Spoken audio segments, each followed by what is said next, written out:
사랑의 탄생, 예수님 성탄에 대한 마테오복음 부분을 말씀을 드리죠.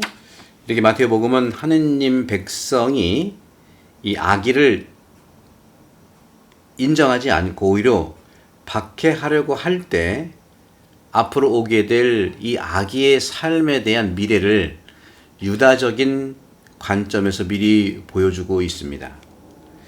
다시 말하면 예수님은 모든 일을 위해서 세상에 오셨지만 특히 예루살렘에서 큰 어려움에 봉착하게 될 것이죠. 그래서 마테오복음의 이런 관점에서 자세히 들여다보면 바로 예수 그리스도 아기가 진리와 사랑과 또 하느님을 보여주는 별로서 예수님을 찾아온 동방박사 이야기도 나타나는 것이죠. 이러한 동방박사에 관한 에피소드가 민족주의의 그런 부분이 아니고요. 보편주의를 말하고 있고, 지금은 헤로데가 박해자로 등장하지만 앞으로는 유대인 스스로가 예수 그리스도, 즉 그분의 박해자가 되는 것을 드러내고 있는데, 바로 그것이 이집트로 피난 가는 거고, 지금 마테오복음의 그 초기에 성탄을 둘러싼, 성탄 전후를 둘러싼 그러한 장면들을 말씀드리고 있는 거예요. 그래서 이집트로 피난 갔고, 또 죄 없는 어린이들의 학살 등의 이런 주제들이 반복적으로 그런 주제들, 반복적인 테마로 나타나고 있죠.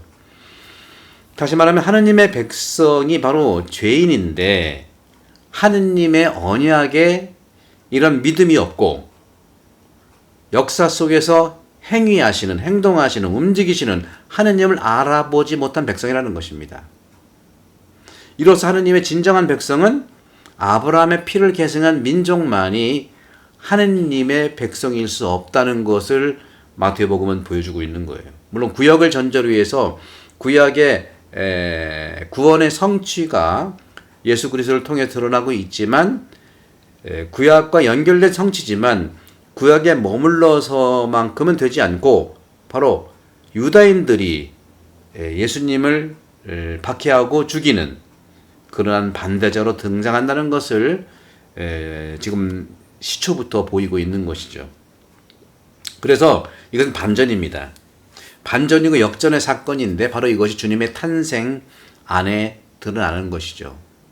하지만 유다인들의 왕을 흠숭하는 사람들이야말로 진정한 하느님의 백성이라고 하는 것이 마태복음 8장 11절에 나타나고 있습니다. 자, 그러면 루카복음을 한번 볼까요? 루카복음은 예수님의 성탄에 대한 그 테마를 어떻게 드러나고 있을까? 루카복음은요, 이러한 주님 탄생의 의미가 바로 가난한 자들의 차지라고 서술합니다. 이것이 바로 루카복음 2장 8절에서 20절에 나오죠. 다시 말하면 이 가난한 사람들을 위해서 복음은 선포되는 것이며 그들이야말로 가장 첫 번째 복음 선포자들이 된다는 것입니다. 루카복음 2장 18절입니다. 아기를 갖지 못한 엘리사벳과 동정녀 마리아의 가난 역시 마찬가지죠. 또 즈카리야, 또 마리아, 시므온의 찬미가 등은 바로 일관성 있게 하느님의 가난한 자들의 모든 주제를 불러들이고 있음을 볼 수가 있는 겁니다. 따라서 루카복음은 가난한 자를 위한 복음이에요. 이것이 인류의 현실로서 이 자리에 예수께서 한 부분을 차지하고 계시는 겁니다. 그분의 탄생, 즉 예수 그리스도의 탄생의 신비는 거짓 발현들과 거짓 신빙성들을 제거하고 없애면서 인간의 진정한 모습을 계시하십니다. 예수께서는 율법, 즉 아브라함의 후계자, 권력, 부유함, 그죠? 부유함을 거부하시고 완성하십니다. 뿐만 아니라 이러한 의미에서 우리의 육신은 죄의 육신, 로마서 8장 3절에 바울 사도가 고백하고 있는 것이죠. 우리의 육신은 죄의 육신이라는 의미를 담고 있는 거죠. 그렇기 때문에 탄생하는 이 아기 예수 앞에서 우리와 세상의 죄가 드러나게 된다는 것입니다. 이런 점에서 우리는 지금까지 요한복음, 그리고 마태복음, 루카복음, 당연히 이제 마르코복음은 같은 루카와 이제 마태복음의 어떤 원형으로서 같은 건데, 간단하게 다시 이제 요약을 해보면, 요한복음은 바로 처음에 하느님 말씀이 인류를 구원하기 위해서 인류 속으로 들어오셨다는 의미, 바로 주님의 탄생, 그걸 기록하고 있고요. 바로 주님의 탄생이야말로 구원을 위한 신비의 시작이고, 혈육, 육정으로 사람의 욕망으로 난 것이 아니라, 그런 기원이 아니라 끝까지 인간들을 사랑하신 바로 하느님 사랑의 개입이라는 것을 얘기하는 것입니다.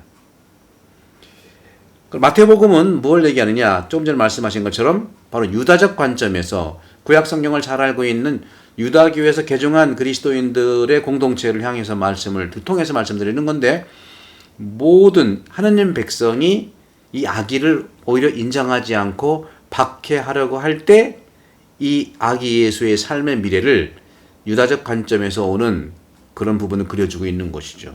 그래서 동방박사 이야기, 이것은 민족주의가 아니라 보편주의를 나가고 있고, 또 헤로데가 박해자로 등장하고 결국은 유다인들이 예수님을 십자가 못 박혀 죽게 하잖아요. 그죠? 그런 반복적 테마들이 드러나고 있고요. 그래서 하느님 백성은 죄인이다. 또 하느님의 약속에 믿음이 없다. 그러니까 구약과 계속 연결되는 거예요. 구약에서 이스라엘 백성들, 유대 백성들이 왜 유배갑니까? 하느님 말씀을 듣지 않았기 때문이에요. 하느님의 그 계명을 지키지 않았기 때문이죠. 똑같이 지금도 하느님의 아들인 예수 그리스도의 탄생인데 예수님을 박해하고 예수님을 믿지 않고 그를 십자가 못 박게 하잖아요. 그것이 이제 마태복음의 이 앞부분에 이집트를 비난하는 거, 죄 없는 어린이를 학살하는 거, 이런 것들 계속 나오는 것이죠. 따라서 하느님의 진정한 백성은 아브라함 피를 계승한 민족만이 이제 하느님 백성일 수 없다 하는 걸 반전을 보여주고 있는 겁니다. 그래서 이 예수님의 탄생이야말로 유다인들의 진정한 왕을 흠숭하는 예수 그리스도야말로 진정한 하느님 백성이 된다는 것을 얘기합니다. 루카복음은 주님 성탄의 의미가 가난한 자들의 차지라고 하는 것들을 계속 말하고 있고, 가난한 자들이 예수님 탄생 주변에 있는 목동들, 그렇죠? 또 엘리사벳과 마리아도, 즈카리아도 사제인데 아주 평사제예요. 아주 가난한 사제거든요. 시메온, 이렇게 가난한 자들을 위한 그런 그 주제들이 계속 나오고 있는 것입니다. 요한복음에 세상 깊이 들어온 하느님의 아들 예수 그리스도, 마태복음에 구약과 연결된 유대인들이 바로 우리가 죄인으로서 예수님을 단죄한다는 그 예수님의 어떤 구세주의 모습들, 루카복음은 가난한 자로서 가난한 자를 위한 성탄이라는 의미를 볼 수가 있겠습니다. 요한복음은 우리 안에 들어온 신비를, 하느님의 신비를 알아차리자는 것이고, 마태복음은 우리가 죄인이라고 하는 것을 고백하게 해서 예수 그리스도를 정말 그 하느님의 아들 왕으로 고백한다는 것이고, 루카복음은 가난한 자를 위한 복음이기 때문에 예수 성탄이야말로 우리도 가난한 자들을 위해서 이렇게 그 체리티, 까리타스 실천하자는 그런 장을 볼 수 있겠습니다. 자, 이제 구석진 땅 출신의 구세주 탄생이라는 소제목으로 이제 보도록 하겠습니다. 구세주가 왜 예루살렘과 유다 지방에서 나오지 않고, 그렇죠? 반쯤 이방인들이 섞여 사는 땅으로 변해버린 구석진 지방 갈릴레아에서 나오느냐 하는 거죠. 예루살렘도 아니고요. 저 위에 구석진, 저 변방 위에 있는 갈릴레아 그 지역에서 나오느냐는 물음이 마태복음의 질문이고 응답인 것이죠.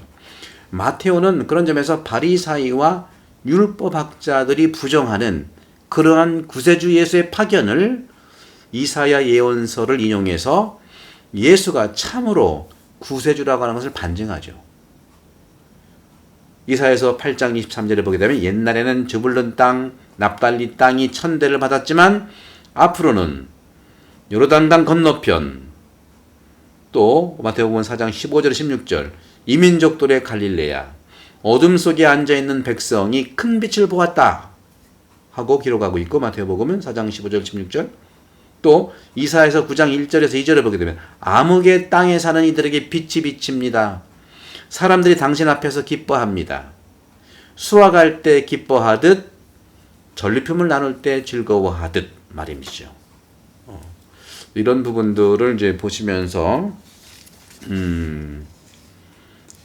가난한 이들과 오늘은 첫 번째 챕터 예수의 천국 오늘 마지막 강의이기 때문에 좀 더 해보겠습니다. 그래서 이 가난한 이들과의 연대야말로 우리들의 성소예요.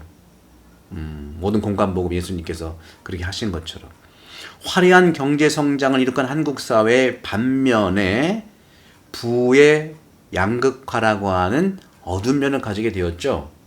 한국 교회도 급격히 성장하면서 가난한 사람들이 발을 들여놓기 어려운 구조가 되어버렸어요. 교회가 가난하지 않으면 불의와 부패에 맞서는 예언자의 직무를 소홀하게 될 위험이 있다고 프란치스코 교황님은 늘 강조합니다. 교회는 가난한 이를 위한 가난한 교회가 되고 가난한 이들을 의해 복음화된다고 말씀하시는, 그러니까 교회는 가난한 이들을 위한 교회가 되고 가난한 이들에 의해 복음화된다는, 그리고 교회는 가난한 이들을 의해 가난한 자들을 통해서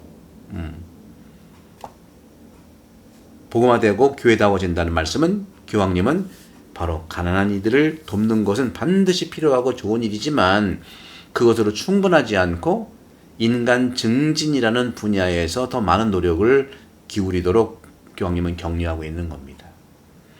교회의 뿌리인 구약의 히브리인들은 가난한 사람들의 집단이고 신약의 최후 심판에서 예수께서 양이 되는 구원의 길은 가장 보잘것없는 가난한 사람 하나에게 준 것이다 하는 말씀, 마태복음 25장 40절. 프란치스코 교황님에 의해서 가난한 이들과 연대는 자선도 아니고요, 우리의 성소입니다. 이것이 주님 성탄의 의미이죠.